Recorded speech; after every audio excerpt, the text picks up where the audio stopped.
Hello everyone, स्वागत है आप सभी का आपके अपने यूट्यूब चैनल एनजी क्लासेस में। आज की इस वीडियो आपके अपकमिंग एसएससी एमटीएस एग्जाम के लिए बहुत ही इंपॉर्टेंट होने वाला है। बिकॉज आज हम आपके लिए लाए हैं एसएससी एमटीएस 2024 स्टैटिक जीके का रैपिड रिवीजन सेशन। और आज का ये वीडियो इस सीरीज का पार्ट 8 है।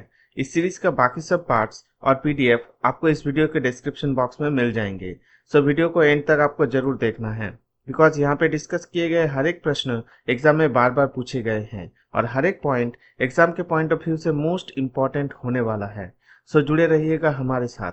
चलिए शुरू करते हैं आज का पहला प्रश्न। Who among the following tennis player has won the most grand slam tournament titles as of July 2024? निम्नलिखित में से कौन से टेनिस खिलाड़ी ने सबसे अधिक ग्रैंड स्लैम टूर्नामेंट खिताब जीते हैं जुलाई 2024 तक? ऑप्शन है Rafael Nadal, option B Serena Williams, option C Novak Djokovic या फिर ऑप्शन डी रोजर फेडरर। तो ग्रैंड स्लैम टूर्नामेंट से कुछ पॉइंट्स देख लेते हैं। जैसे कि कोई टेनिस प्लेयर अगर 4 टूर्नामेंट जैसे कि Australian open, French open, Wimbledon and US open, ये 4 खिताब एक ही सिंगल ईयर में जीतते हैं तो उनको ग्रैंड स्लैम खिताब मिलता है। ठीक है, और कौन सा ऑर्गेनाइजेशन इसको ऑपरेट करता है या फिर ये खिताब देते हैं? इंटरनेशनल टेनिस फेडरेशन या फिर आईटीएफ। यहाँ पर कुछ इंपॉर्टेंट पॉइंट्स और भी कुछ इंपॉर्टेंट पॉइंट, जैसे कि विंबलडन जहाँ पर खेले जाता है उसको बोला जाता है natural grass. Australian open and US open खेला जाता है हार्ड कोर्ट्स में। फ्रेंच ओपन खेला जाता है क्ले में। ठीक है। First men's single grand slam title 1938 में किसने जीते थे? वो जीते थे डॉन बज ने। डॉन बज won the first men's singles grand slam. ठीक है। फ्रेंड्स, इस प्रश्न का सही उत्तर हो जाएगा नोवाक जोकोविक। नोवाक जोकोविक ने 24 ग्रैंड स्लैम टाइटल जीते हुए हैं। इस साल पेरिस ओलंपिक 2024 के अंदर मेंस टेनिस सिंगल्स टाइटल जीते हुए हैं नोवाक जोकोविक ने, और इनको गोल्ड मेडल्स मिला हुआ है। ये सर्बिया से बिलोंग्स करते हैं और इस साल सर्बिया का फर्स्ट गोल्ड मेडल ओलंपिक के अंदर नोवाक जोकोविक ने ही लाए हुए हैं। ठीक है। अगर राफेल नादल के बारे में बात करें तो इन्होंने 22 ग्रैंड स्लैम टाइटल जीते हुए हैं। करंट के प्रश्न यहाँ से भी एक पॉइंट पूछ सकते हैं करंट के पॉइंट ऑफ व्यू से।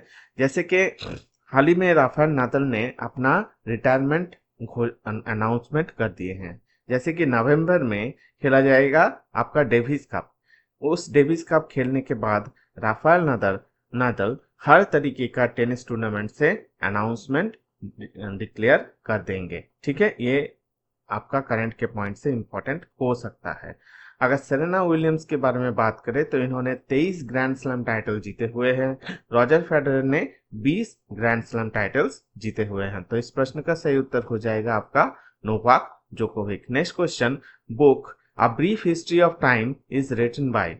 पुस्तक a brief history of time किसके द्वारा लिखे गए हैं? ऑप्शन है John Green, option B JK Rowling, option C Suzanne Collins या फिर ऑप्शन डी स्टीफन हॉकिंग।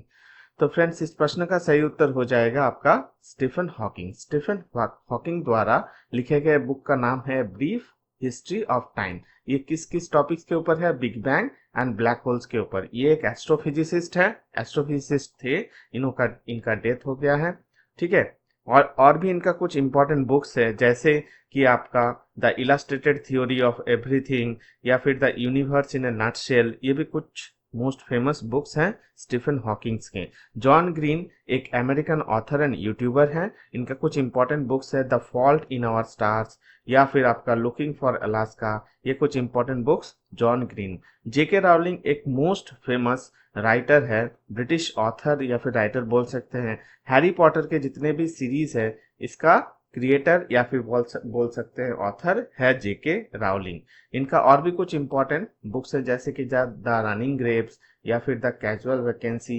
ये कुछ इंपॉर्टेंट बुक्स है आपका जेके राउलिंग के।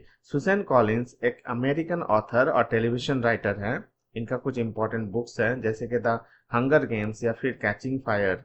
ये कुछ इंपॉर्टेंट बुक्स सुजैन कॉलिंस के हैं। तो फ्रेंड्स, इस प्रश्न का सही उत्तर हो जाएगा स्टीफन हॉकिंग। ठीक है। Next question. Aman Seravat, who recently won bronze medal at Paris Olympic 2024, is associated with which sports?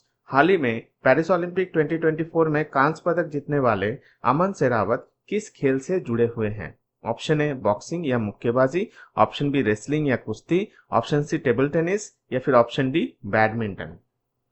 तो फ्रेंड्स, इस प्रश्न का सही उत्तर हो जाएगा आपका रेसलिंग। ठीक है, अमन शेरावत रेसलिंग से जुड़े हुए हैं और इस साल पेरिस ओलंपिक 2024 के अंदर इन्होंने ब्रोंज मेडल जीते हुए हैं और इनका इवेंट क्या था? Men's freestyle 57 KG. Friends, इस साल पेरिस ओलंपिक के अंदर भारत ने टोटल 6 मेडल्स जीते हुए हैं। ठीक है, टोटल 6 मेडल्स। इनमें से गोल्ड को एक भी नहीं मेडल भारत ने जीता है, एक भी मेडल जीता नहीं है भारत ने गोल्ड मेडल। सिल्वर की बात करें तो भारत ने एक मेडल जीता हुआ है और ब्रोंज की बात करें या कांस्य पदक तो भारत ने 5 कांस्य पदक जीते हुए हैं। टोटल 6 मेडल जीते हुए हैं पेरिस ओलंपिक 2024 के अंदर। देख लेते हैं ये 6 मेडल्स कौन से हैं।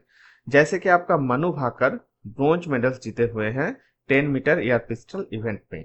Manu Bhaker and Sarabjot Singh mixed 10 metre air pistol team event में ब्रोंज मेडल जीते हुए हैं इस साल पेरिस ओलंपिक 2024 के अंदर। स्वप्निल कुशले ब्रोंज मेडल जीते हुए हैं 50 मीटर राइफल 3 पोजीशंस इवेंट में। नीरज चोपड़ा सिल्वर मेडल जीते हुए हैं मेंस जेवलिन थ्रो इवेंट के अंदर। ठीक है, और भारत का जो नेशनल हॉकी टीम है, फील्ड हॉकी टीम, उन्होंने ब्रोंज मेडल्स जीते हुए हैं इस साल पेरिस ओलंपिक 2024 के अंदर। तो फ्रेंड्स, इस प्रश्न का सही उत्तर हो जाएगा रेसलिंग।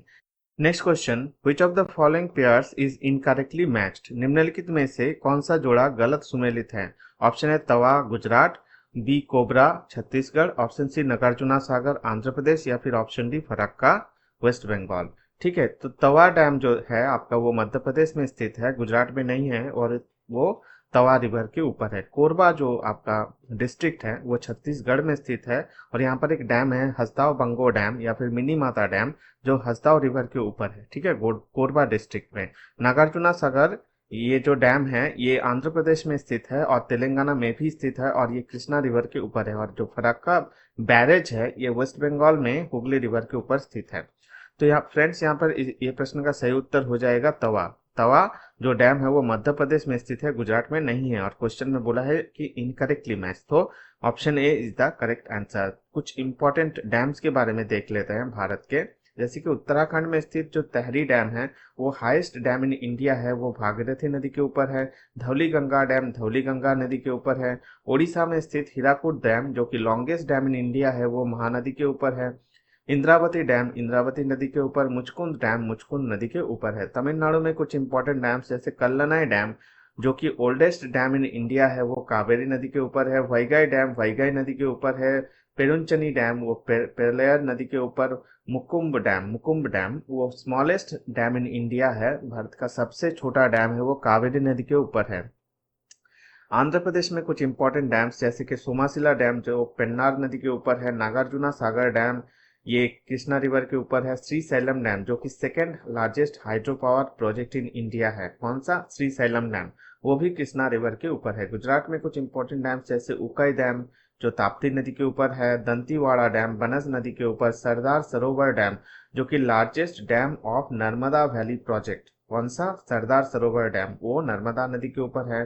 धरोई डैम वो साबरमती नदी के ऊपर और कदना डैम वो माही नदी के ऊपर है। और भी कुछ इंपॉर्टेंट डैम्स देख लेते हैं जैसे उत्तर प्रदेश में गोविंद बल्लभ पंत सागर डैम या फिर रिहांद डैम, इसका और भी नाम है, जो रिहांद नदी के ऊपर है। जम्मू एंड कश्मीर में कुछ इंपॉर्टेंट डैम जैसे बघीलर डैम चिनाब नदी के ऊपर है। धुमकर डैम इंदस नदी के ऊपर। उरी डैम झिलाम नदी के ऊपर और सलल डैम चेनाब नदी के ऊपर है। सिक्किम में कुछ इंपॉर्टेंट डैम जैसे रंगित डैम जो कि हाईएस्ट डैम ऑफ सिक्किम है, वो रंजीत नदी के ऊपर है। तीस्ता डैम तीस्ता नदी के ऊपर है। झारखंड में कुछ इंपॉर्टेंट डैम्स जैसे कि माइथन डैम बराकर नदी के ऊपर। चांडिल डैम स्वर्णरेखा नदी के ऊपर। पांचेत डैम दामोदर नदी के ऊपर है। हिमाचल प्रदेश में कुछ इंपॉर्टेंट डैम्स जैसे नथपा झकड़ी डैम वो सतलुज नदी के ऊपर है। भखरा नंगल डैम जो हिमाचल प्रदेश और पंजाब बॉर्डर में स्थित है वो सतलुज नदी के ऊपर ही है। चमेरा डैम वो रावी नदी के ऊपर और पंदो डैम बीज नदी के ऊपर है। महाराष्ट्र में कुछ इंपॉर्टेंट डैम्स जैसे खड़कवसला डैम मूथा नदी के ऊपर। गंगपुर डैम गोदावरी नदी के ऊपर। कोयना डैम क्या है? ये largest hydro electric power project of India है और ये कोयना नदी के ऊपर मध्य प्रदेश में स्थित है।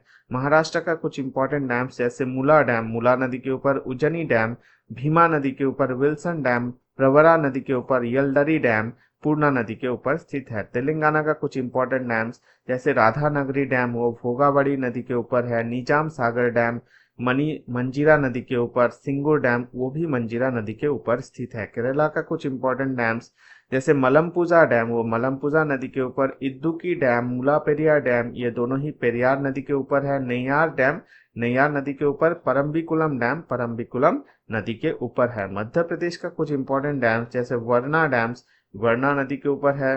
बारगी डैम नर्मदा नदी के ऊपर। इंद्र सागर डैम जो कि लार्जेस्ट रिजर्वायर इन इंडिया है वो नर्मदा नदी के ऊपर है। बाण सागर डैम सोन नदी के ऊपर। और गांधी सागर डैम चंबल नदी के ऊपर है। यूपी एंड एमपी बॉर्डर में राजघाट डैम बेटवा नदी के ऊपर है। आंध्र प्रदेश एंड ओडिशा बॉर्डर में जलापुट डैम जो मुचकुंद नदी के ऊपर है।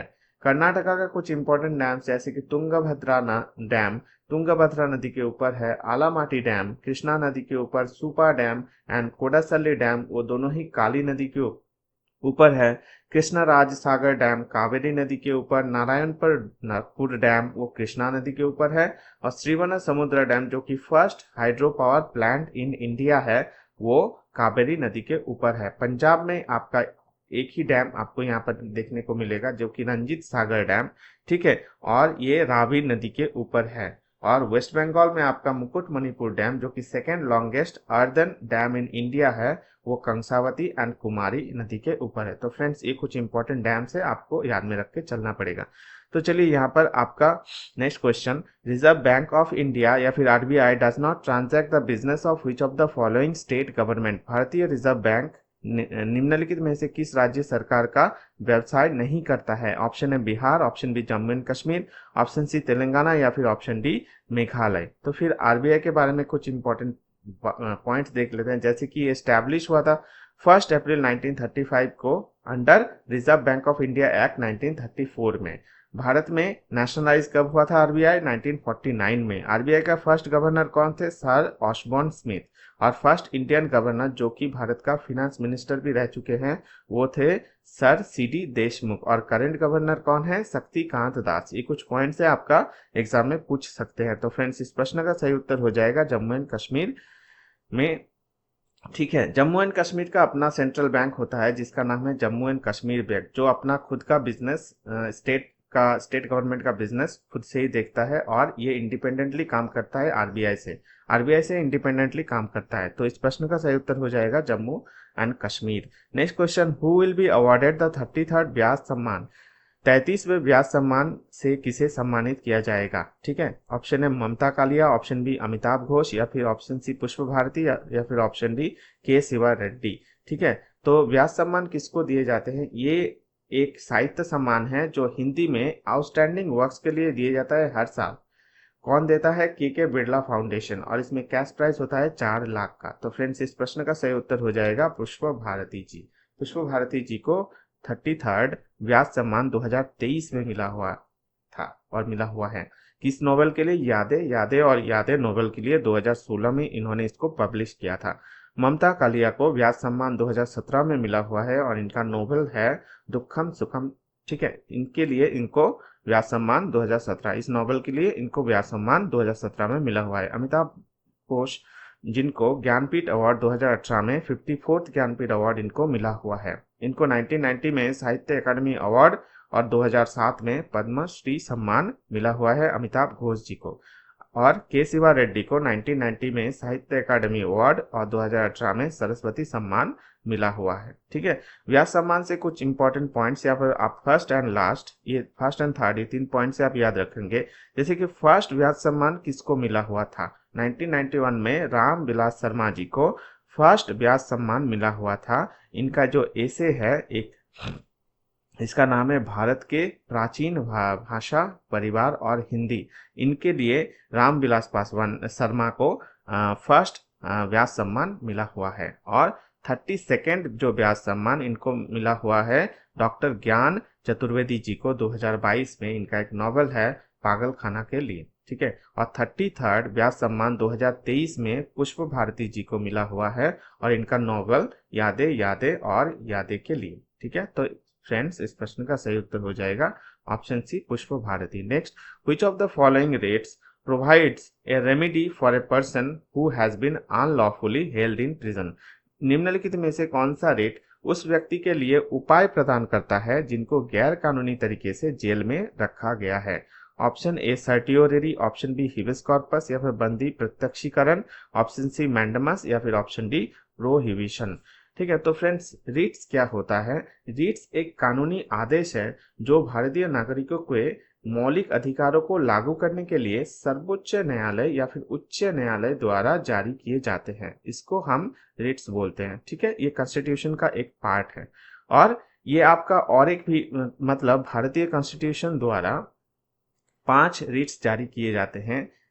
फर्स्ट है आपका सर्टियोररी, सेकंड हिबिस कॉर्पस, थर्ड है मैंडमस, फोर्थ है प्रोहिबिशन एंड फिफ्थ है क्वो वारंटो। ठीक है, तो फ्रेंड्स इस प्रश्न का सही उत्तर हो जाएगा हिबिस कॉर्पस। हिबिस कॉर्पस कब जारी किए जाते हैं? इसका उपयोग किसी ऐसे व्यक्ति को रिहा करने के लिए किया जाता है जिसे गैर कानूनी रूप से हिरासत में लिया गया है या उसे कैद किया गया है। इस रीट में अदालत उस व्यक्ति को कोर्ट के सामने लाने का निर्देश देते हैं ताकि उसकी हिरासत की वैधता की जांच की जा सके। इसको हम हिबिस कॉर्पस बोलते हैं।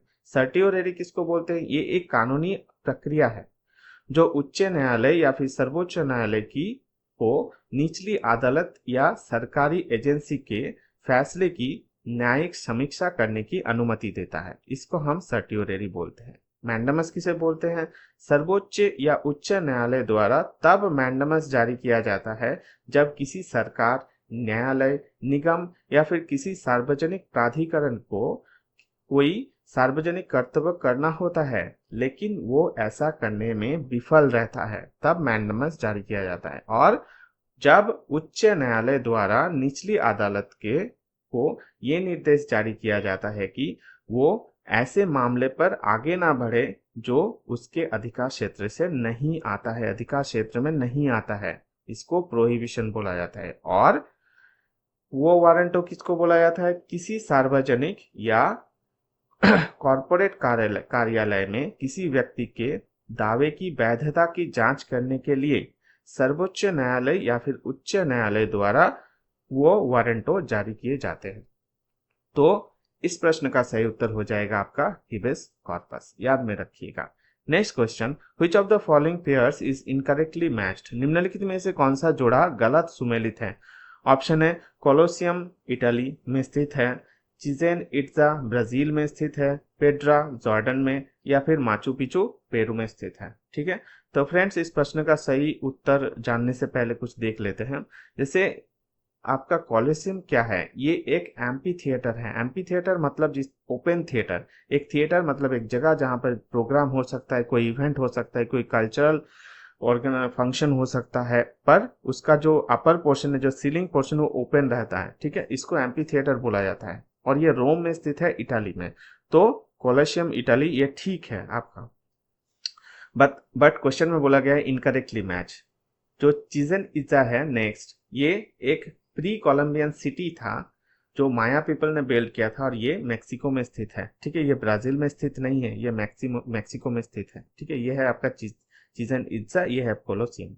और पेट्रा जो कि एक हिस्टोरिकल एंड आर्कियोलॉजिकल सिटी है और वो जॉर्डन या फिर साउथ जॉर्डन में स्थित है। तो ये जॉर्डन मेल ठीक है। और माचू पिचू जो कि 15th सेंचुरी का एक दुर्ग है जो साउदर्न पेरू में स्थित है, और ये पेरू ऑप्शंस ये भी करेक्ट है। और यहाँ पर बोला गया है करेक्टली इनकरेक्टली मैच, तो ये option B is the correct answer, because ये ब्राजील में नहीं है, ये मेक्सिको में है। ठीक है, next question, the dargah of Sheikh Khwaja Qutbuddin Bakhtiyar Kaki is located in? Sheikh Khwaja Qutbuddin Bakhtiyar Kaki की दरगाह कहाँ पर स्थित है? ऑप्शन है Ajmer, option B Ajodhan, option C Delhi या फिर ऑप्शन डी आगरा। तो फ्रेंड्स इस प्रश्न का सही उत्तर हो जाएगा दिल्ली। दिल्ली में जहां पर आपका कुतुब मीनार कॉम्प्लेक्स है उसके पास में जफर महल के पास में आपका सिख दरगाह ख्वाजा कुतुबुद्दीन बख्तियार काकी की दरगाह यहाँ पर स्थित है। तो इस प्रश्न का सही उत्तर हो जाएगा Delhi. Next question, who among the following became countries vice president twice?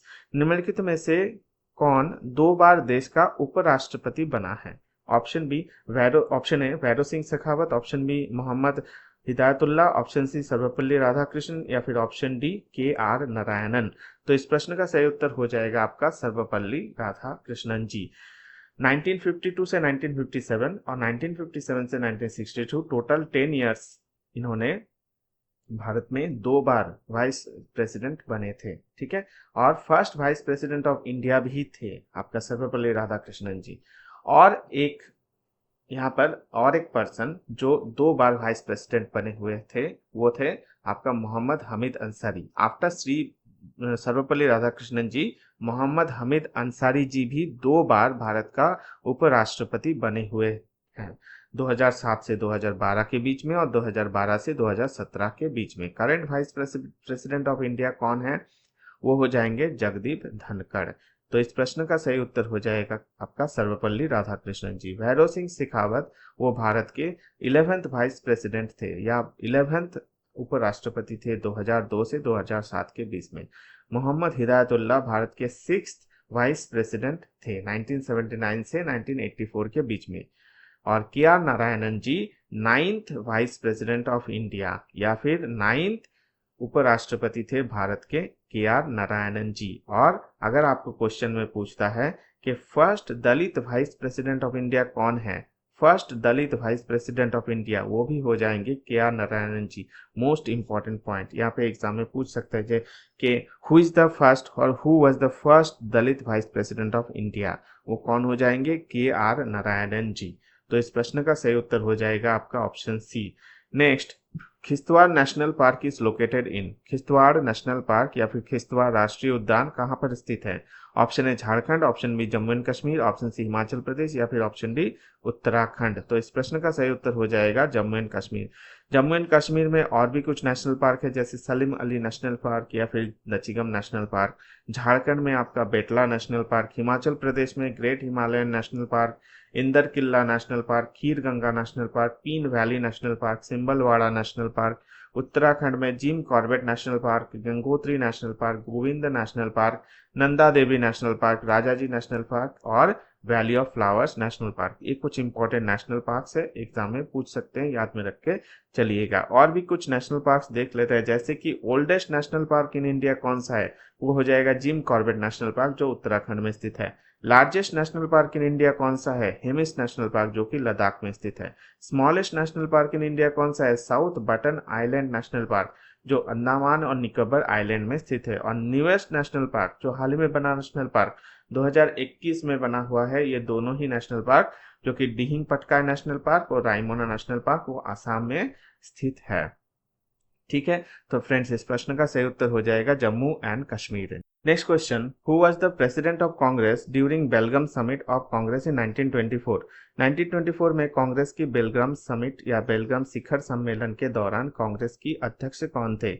Option A K L Nehru, option B Charu Majumdar, option C J L Nehru या फिर option D M K Gandhi. तो फ्रेंड्स इस प्रश्न का सही उत्तर हो जाएगा M K Gandhi. 39th session of Indian national Congress जो कि बेलगाम समिट हुआ था उस टाइम, उसमें आपका आईएनसी का प्रेसिडेंट थे गांधी जी। और गांधी जी ओनली एक ही बार आईएनसी का प्रेसिडेंट बने थे बेलगाम समिट में। एग्जाम में पूछा जाता है ये पॉइंट, ठीक है, 1924 में। ठीक है, Gandhi ji became president of INC only once, only एक बार गांधी जी ने प्रेसिडेंट बने थे आईएनसी के, वो कहां पर? बेलगाम सेशंस में। ठीक है, 1924 में। तो इस प्रश्न का सही उत्तर हो जाएगा M K Gandhi. Next question, with reference to the steel plants in India which of the following pairs is correct? Bharat के इस्पात जो प्लांट्स होते हैं उनके संदर्भ में निम्नलिखित में से कौन सा जोड़ा सही है? ऑप्शन ए दुर्गापुर जो कि उड़ीसा में स्थित है, सालेम स्टील प्लांट तमिलनाडु में, Rourkela steel plant West Bengal में या बोकारो स्टील प्लांट बिहार में स्थित है। ठीक है, तो देख लेते हैं। जैसे दुर्गापुर स्टील प्लांट वो पश्चिम बर्धमान डिस्ट्रिक्ट में स्थित है वेस्ट बंगाल के अंदर। ठीक है, वेस्ट बंगाल के अंदर पश्चिम बर्धमान डिस्ट्रिक्ट में स्थित है और ये उड़ीसा में नहीं है। ठीक है, और किस रिवर के तट पे है? वो दामोदर रिवर के तट पे है। सलेम जो स्टील प्लांट है वो सलेम डिस्ट्रिक्ट में स्थित है तमिलनाडु में। राउरकेला स्टील प्लांट वो राउरकेला ओडिशा में स्थित है। ठीक है, और बोकारो जो स्टील प्लांट वो झारखंड में स्थित है, बिहार में स्थित नहीं है, ये भी वेस्ट बंगाल में नहीं है। तो इस प्रश्न का सही उत्तर हो जाएगा सालेम और या फिर ऑप्शन बी सालेम जो तमिलनाडु में स्थित है। बाकी सब इनकरेक्ट है। Next question, who of the following is refer to as Dhing express? निम्नलिखित में से किसे दिहिंग एक्सप्रेस कहा जाता है? Option A Hima Das, option B Milkha Singh, option C Dutee Chand या फिर ऑप्शन डी पीटी उषा। तो फ्रेंड्स इस प्रश्न का सही उत्तर हो जाएगा हिमा दास।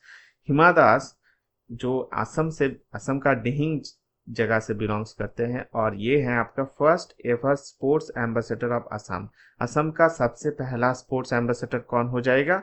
वो हो जाएगा हिमा दास। Hima Das first Indian athlete थे जिनको गोल्ड मेडल मिला हुआ है ट्रैक एंड फील्ड इवेंट में IAAF वर्ल्ड U20 चैंपियनशिप्स के अंदर।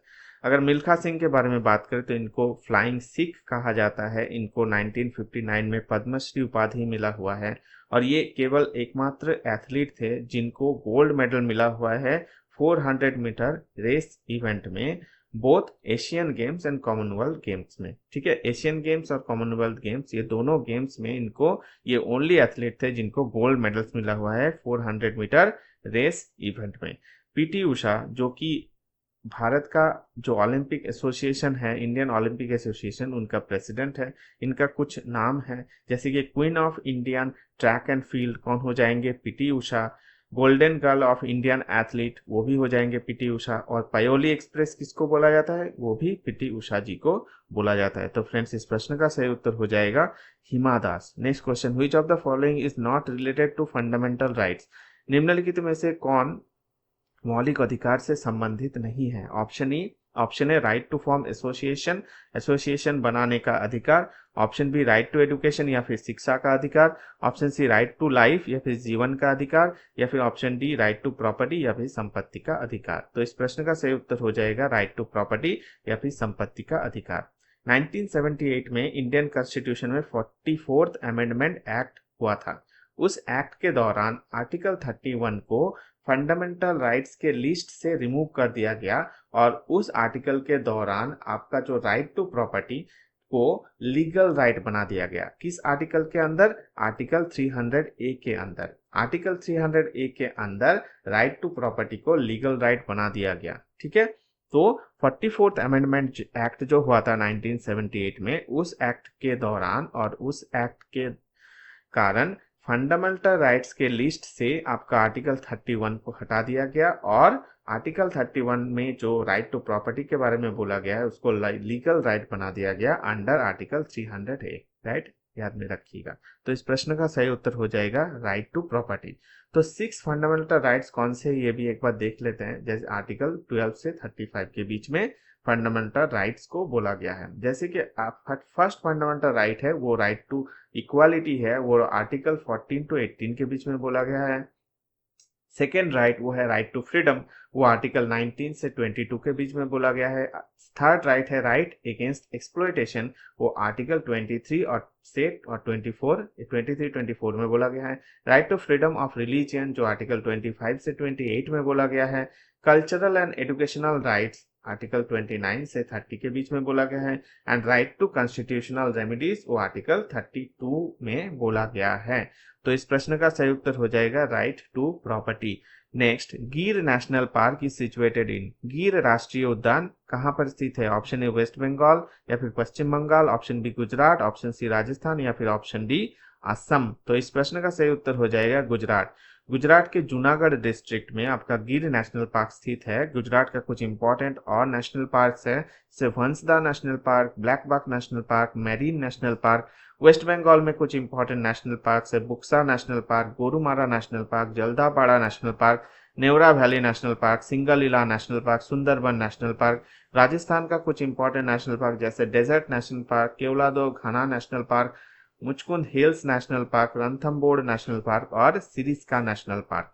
आसाम का कुछ इंपॉर्टेंट नेशनल पार्क जैसे Dibru Saikhowa national park, Kaziranga national park. Kaziranga national park एक इंपॉर्टेंट नेशनल पार्क है बिकॉज यहाँ पर 1 हॉर्न राइनो, ठीक है, यहाँ पर 1 हॉर्न राइनो पाए जाते हैं।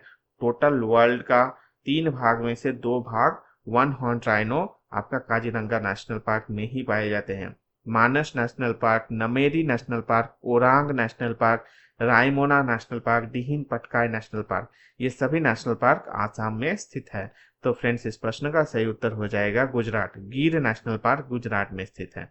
Next, fiscal policies formulated by dash in India. Bharat में राजकोषीय नीति किसके द्वारा तैयार किए जाते हैं? Option A NITI Aayog, option B finance minister या फिर वित्त मंत्रालय, ऑप्शन सी आरबीआई या फिर ऑप्शन डी डिफरेंट बैंक्स। तो फ्रेंड्स, इस प्रश्न का सही उत्तर हो जाएगा फिनेंस मिनिस्ट्री या फिर वित्त मंत्रालय। अगर आपको पूछता है first finance minister of independent India, स्वाधीन भारत के पहला वित्त मंत्री कौन थे, वो हो जाएंगे आर के सनमुखम चेट्टी। Important point. अगर आपको पूछता है first finance minister presented union budget maximum time, कौन से वित्त मंत्री सबसे ज्यादा बार यूनियन बजट को पेश किए हैं, वो हो जाएंगे मोरारजी देसाई। 10 बार इन्होंने पेश किए हैं।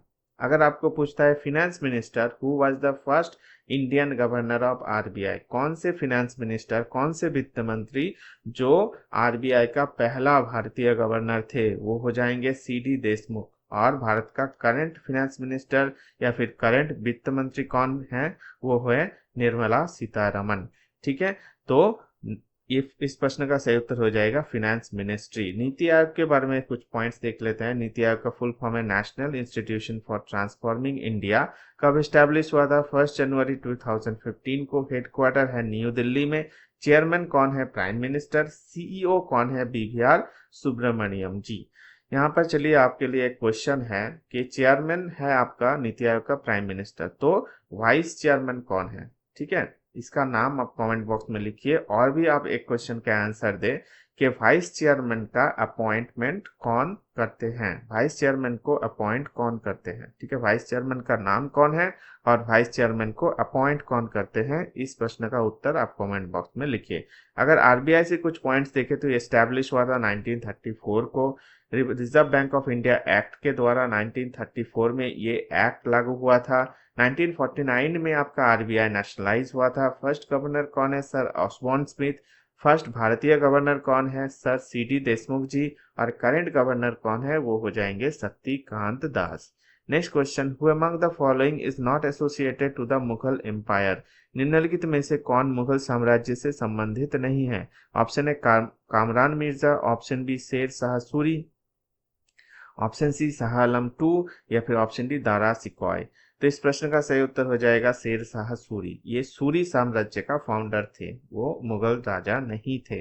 अगर कामरान मिर्जा के बारे में बात करें तो बाबर का सेकेंड सन या फिर द्वितीय संतान थे आपका कामरान मिर्जा। शाह आलम 2 के बारे में बात करें तो ये 17th Mughal empire of India, 17th Mughal राजा या फिर मुगल सम्राट थे आपका शाह आलम 2। यहाँ पर एक इंपॉर्टेंट पॉइंट, 1765 में ईस्ट इंडिया कंपनी के साथ शाह आलम 2 एक ट्रीटी या फिर संधि साइन किए थे जिसका नाम है ट्रीटी ऑफ इलाहाबाद। इस ट्रीटी के बाद ईस्ट इंडिया कंपनी भारत में बंगाल, बिहार एंड ओडिशा का दीवानी राइट्स को इनको मिला था। ईस्ट इंडिया कंपनी को मिला था बंगाल, बिहार एंड ओडिशा का diwani rights after treaty of Allahabad. ये treaty of Allahabad East India company और शाह आलम 2 के बीच साइन हुआ था 1765 में। राइट, एक इंपॉर्टेंट पॉइंट आप नोट डाउन कर सकते हैं, एग्जाम में पूछ सकता है। और दारा सिकॉय एक मुगल सम्राट थे जिन्होंने परी महल एस्टैब्लिश किया था या फिर बिल्ड किया था, और ये परी महल अभी श्रीनगर, जम्मू एंड कश्मीर में स्थित है। तो फ्रेंड्स, इस प्रश्न का सही उत्तर हो जाएगा Sher Shah Suri. Next question, muga silk is associated to which of the following states of India? Muga रेशम भारत के निम्नलिखित में से किस राज्य में स्थित है? Option A Assam, option B Bihar, option C Arunachal Pradesh या फिर ऑप्शन डी महाराष्ट्र। तो फ्रेंड्स, इस प्रश्न का सही उत्तर हो जाएगा आपका असम। ठीक है, असम का जो मुगा सिल्क है इसको जीआई टैग मिला हुआ है, और जुड़ीमा को भी जीआई टैग मिला हुआ है। असम का कैपिटल है दिसपुर।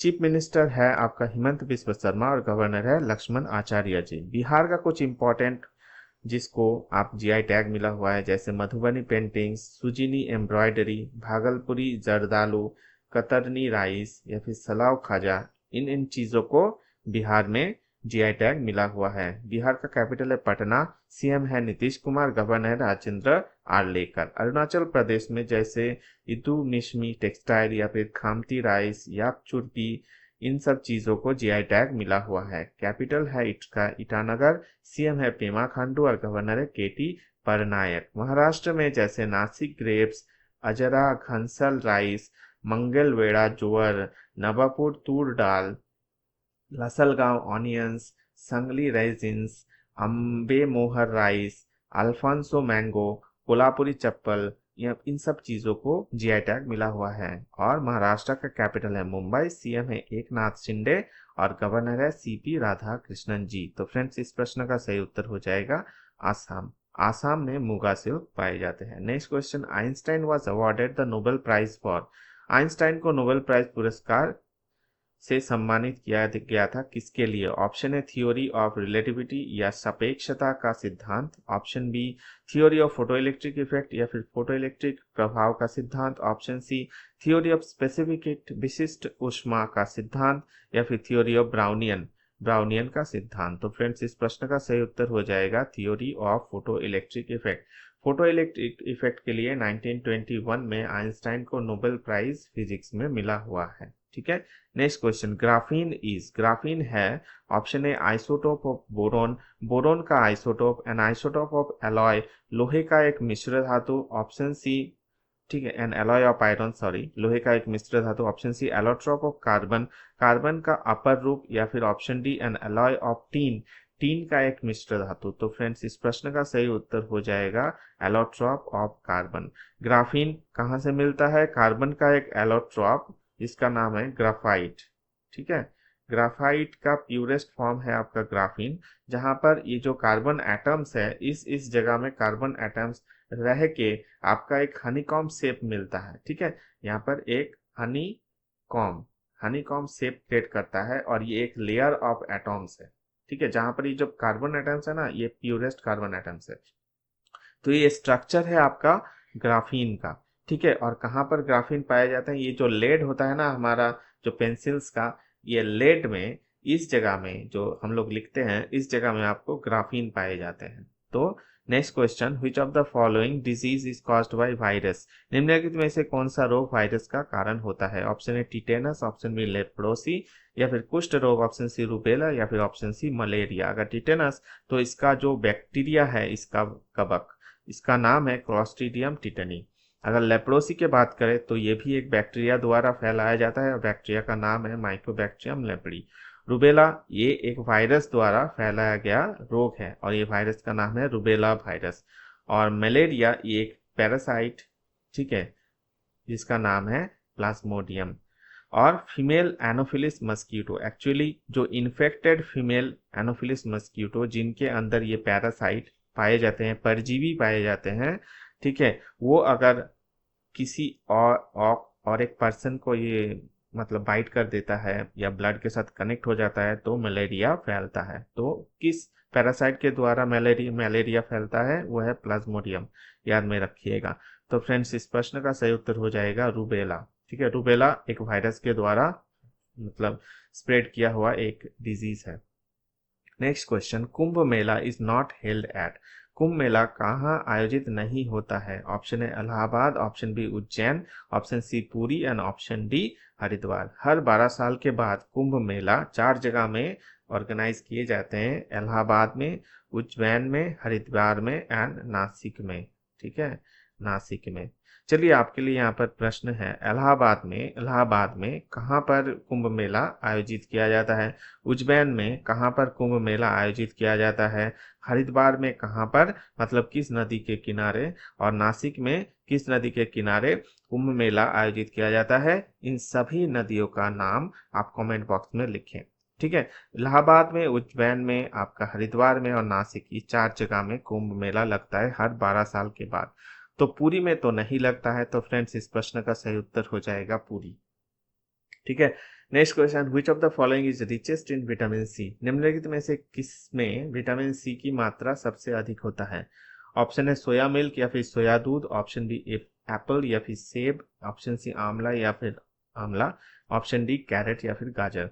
तो फ्रेंड्स इस प्रश्न का सही उत्तर हो जाएगा आपका आमला। आमला में सबसे ज्यादा विटामिन सी पाए जाते हैं, याद में रखिएगा। Next question, in which of the following is reference of Indian dance forms found. निम्नलिखित में से किस में भारतीय नृत्य विद्याओं का उल्लेख मिलता है? Option A abhang, option B Nritya Shastra, नाट्य शास्त्र शास्त्र, ऑप्शन सी कामा सूत्र, या फिर ऑप्शन डी ब्रह्म सूत्र। अभंग क्या है?